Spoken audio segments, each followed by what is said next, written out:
这个母犬啊，它已经配了有2脚了啊。第一脚用的是那个日本引进的那个种公，第2脚的话用的就是大黄，性格是非常温顺的。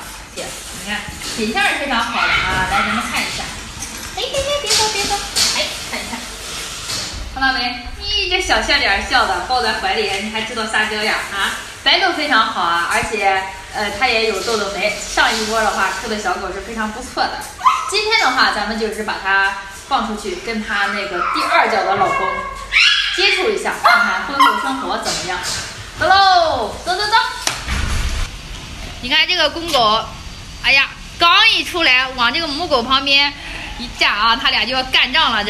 这夫妻明显不和呀，这啊，大黄你这不行啊，过来来，彩豆，过来彩豆，你看出来啥都不管了，还是她老公比较听话，大包子脸，品相还是非常不错的啊。最重要的，她的性格真的超好，看到没有？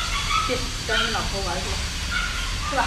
松啊，这松谁？你瞅瞅他，看见他老婆这明显的就是妻管严。你看他俩就属于，哎呀，你看到没？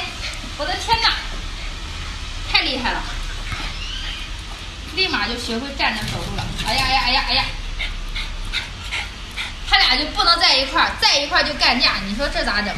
还想着让你们有个合影呢。来，现在他敢威了，看到没有？上去就开始闻，已经配过了。好，来，这，去哪儿呀？你看他，我拿着它，它就不会咬它了啊。又要开始。哎，大黄你不行啊！他好像是在逗它玩儿。行了，我感觉这婚后日子他也过得不好。下次要给他换个媳妇儿，换个再温顺一点的。